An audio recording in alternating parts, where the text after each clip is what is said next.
Hi guys, commentator and podcaster Marina Purkiss raised a very important point in a discussion on immigration.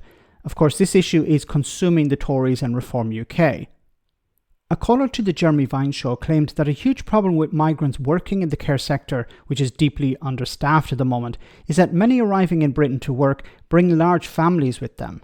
She was pushed on what her solution to this would be, and she said more British people should be trained up to work in care. Now, there are a number of problems with this, but Marina pointed out probably the most important one.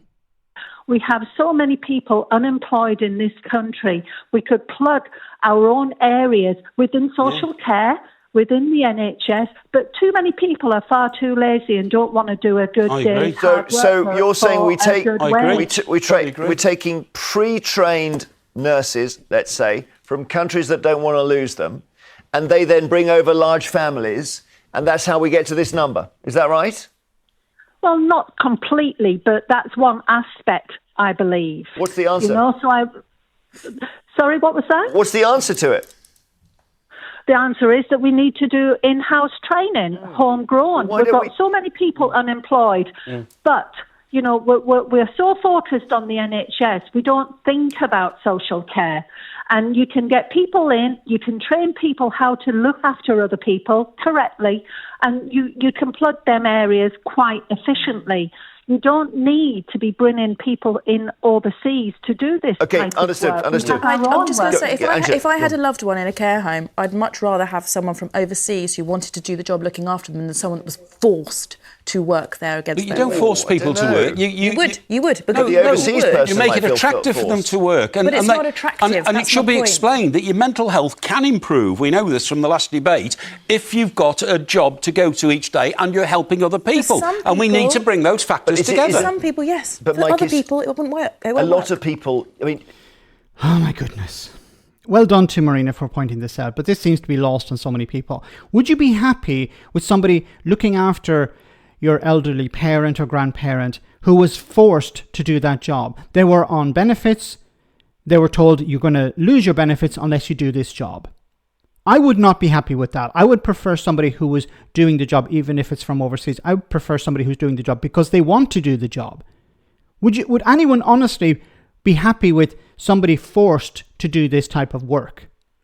Now, something that's not mentioned is very often is the cost. They say, well, we'll just train up our own. That actually costs money.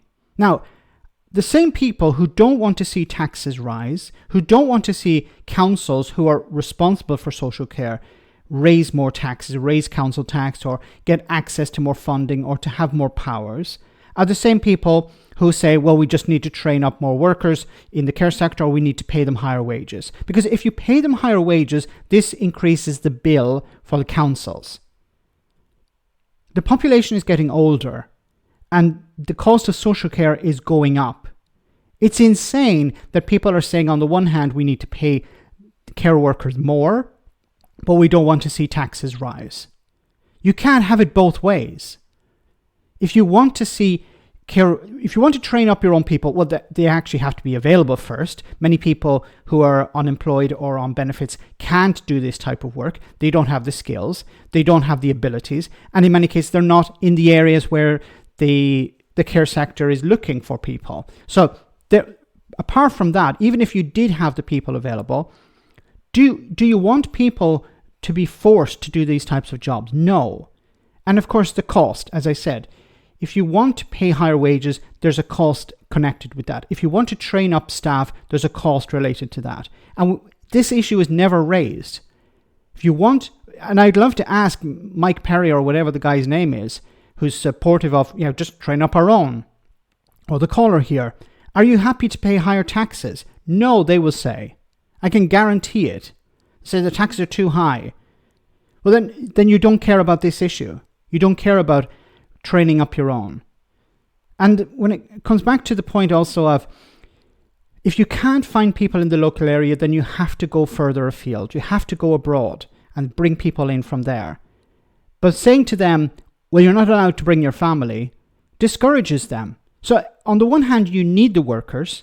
You're not going to spend money to train up British people. And then the people who are coming in, you're telling them, well, you're allowed to come in, but you're not allowed to bring your family. Well, then A care worker who wants to do this type of job will say, then I'll go somewhere else. I'll go somewhere where I'm more welcomed.